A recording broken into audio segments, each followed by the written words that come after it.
Hi, I'm Derri, and I've read it before.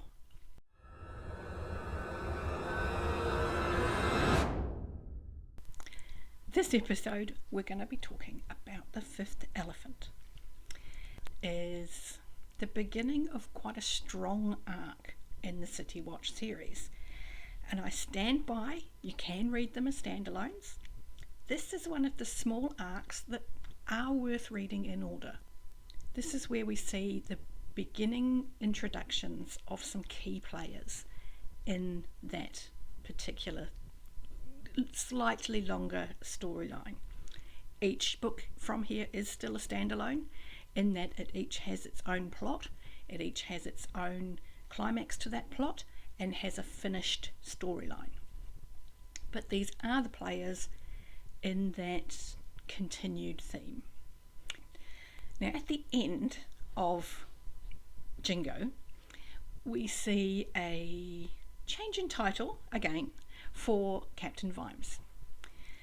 Now if you remember, we met Captain Vimes in his very first page in Guards, drunk in a gutter. He's come a long way. He's managed to be a sir and he's married to Lady Sybil. So he's now one of the wealthiest people on the disc. And at the end of Jingo, after a quiet word, the patrician changes his title to Duke. So now Sam is a Duke, and he's not entirely thrilled about this. In fact, this is it goes entirely against the grain, put it that way. Anyway, he's a Duke, and we get to go travelling in the fifth elephant. We get to go to see the new Low King be crowned in Uberwald, and the Low King is the king of the Dwarfs. The reason the book is called The Fifth Elephant is because the Dwarfs have a myth that there used to be 5 elephants that held the disc, not 4, but that the fifth, for whatever reason, fell off and came crashing down onto the disc because of weird disc fabric of reality. This is just how it goes. The fifth elephant crashed to the ground on the disc and is the reason why this particular area of the disc is so mineral rich, in that it has the biggest fat deposits on the disc and is worth a lot. So we also get a little bit of a nod toward our own oil crises, which, hey, much like Jingo last time, is entirely relevant at the moment. So a lot of the reason that Vimes is being sent is to give them a cover for other people to go and do a bit of, well, spying, and and also to negotiate better trade deals. Because it's the crowning of the Low King, we get some dwarfish politics, and it's more underhand than you'd think. There are some extreme elements in the dwarfish community, and so again we get a lot of nods to extremist elements in the real world, and in the same way that the culture that those extremists come from kind of want to wash their hands of them as well. Kind of go, they don't speak for all of us. But the extremists are what the rest of the disc is looking at. It's a City Watch book, so there must be a mystery. If there's no investigation, why is the watch involved? The mystery is about the stealing of a copy of an artifact that turns out not to be stolen, while the actual article has also disappeared and is caught up in like a almost hostage type situation because the king can't be crowned without this item. So things are very tense on a lot of levels, and the politics in Uberwald are intricate because it's not just the dwarves. Uberwald has the other 2 major species of not quite humans. They have werewolves and they have vampires. So we finally meet Angua's family. We also meet the Lady Margalotta. And Lady Margalotta has long been rumoured to be Havelock Vetinari's interest. They play a lot of games, long distance. Because of the way Uberwald works, it's very divided. The wolves deal with the wolves, the vampires deal with the vampires, the dwarfs deal with the dwarfs, and the humans just kind of try not to get killed. Vimes rubs people the wrong way quite often. Now, sometimes he gets on very well with people because he is very honest, he is very straightforward, and sometimes that's refreshing. He offends the wrong person in this book, and we see a side of Vimes that we tend not to see. Because of the way things turn out in this book, Vimes has to let his rage save him, ultimately. The fact that he is, at heart, quite a vicious man comes in handy. And it gives us very strong insight into why he makes such a good cop. He dislikes that part of himself intensely. Not to say he's ashamed of it, more that he just wishes he didn't have it. And it wasn't something he had to constantly work to better himself around. He wouldn't be Vimes without it. It is literally the anvil he has, pounded his personality on. And to see it given free rein, however briefly, really shows the strength of Vimes's character and why he can be quite frightening when he's close to the edge. Because we've seen people react to him when he's close to the edge. We see Fred and Nobby quite frequently kind of going, oh, he's about to go off. Everything needs to calm down because he's about to go spare.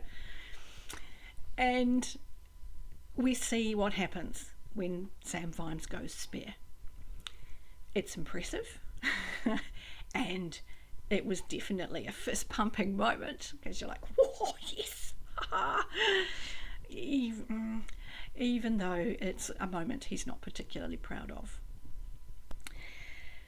Some of the things that go on are, like so many Terry Pratchett things, far deeper than you realise. I've mentioned before that we look at gender identity in dwarfs, and that's looked at again in this one. We know that Cherry in Ankh-Morpork lives openly as a she, and with the backing of the Watch, she's able to do that at very little risk to herself. But now that she's headed back into Uberwald as part of Vimes's entourage, she has to decide how she is going to present herself, recognising how free you can be given the people around you and the advantages to living in a place that allows you to be who you actually feel you are. I mean, it's hard work for Cherry. She shouldn't have to do this. But she acknowledges that as the first she in dwarven history, that she has a role to play and that she is a role model for the young dwarfs who perhaps might also like to be a she. We also see Detritus shine. Now, I'm a fan of Detritus. He's been in a lot of books by now. We didn't see him in the Death books. We've only met him in this series of videos in these books for the Watch. But he also showed up in a standalone at his very first appearance as an extra at the Moving Pictures studio. So I've known Detritus, that's such a strange sentence. I've known a troll. Detritus has been my friend for many years. And he has come a long way. Now, he's a troll going into the heart of dwarfen politics, which is not a safe place for a troll to be. He ends up involved in a highly dramatic situation where he's charged for touching the king, and he shows remarkable political astuteness by allowing himself to be held. He manages, he's so lovely, I love Detritus, he manages to build quite a few bridges, does Detritus. But for me, the character who I just adore the most in this one is Sybil. We see her at her most polite, we see her at her most determined, and we see her being helpful. She is a hero in this story, and in a really Sybil way. This is how I would love to see more complex women written. Sybil is not conventionally beautiful. She's a large lady. She's lovely, she's kind, and she's generous, and she stays in touch with people, and she does the things that society expects of her. She uses that ability to just get on with people to serious effect in this book. Basically, Vimes points her at people to just go and be a duchess, just go and be posh. And she's very aware that to do this allows Vimes the time to go and do what he needs to get done. It is a partnership. He couldn't do what he's going to do if Sybil wasn't there. And there is a very clear, supportive, married relationship on view in this book. And I think that that's just fabulous, because we don't see that in fiction. We just don't. Vimes and Sybil are couple goals. They are simply the best married couple in fantasy. And you see that relationship beautifully in this book. As for all the other things that go on, you see how important the Clax Towers are becoming on the disc. We see some elements of werewolf culture that we haven't seen before. And we see Carrot being straightforward. This is, I think, where we get the sentence that Carrot might be simple, but simple isn't stupid. We leave only a few of the watch back in the city,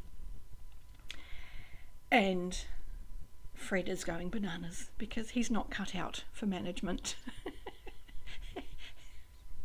Nobby has formed a union, and, well, a guild for watchmen, and they've gone on strike. The patrician is allowing this to happen as entertainment from afar.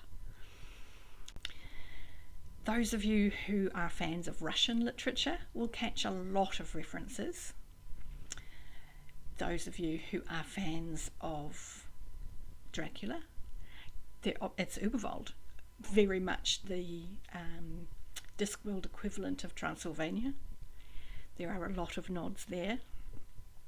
People who are fans of Bond movies, gadgets and wild escapes and daring rescues will find a lot in this one. And I think that might be all for today. So, like, subscribe, leave me a message, and, well, love you and leave you. I'll see you next time.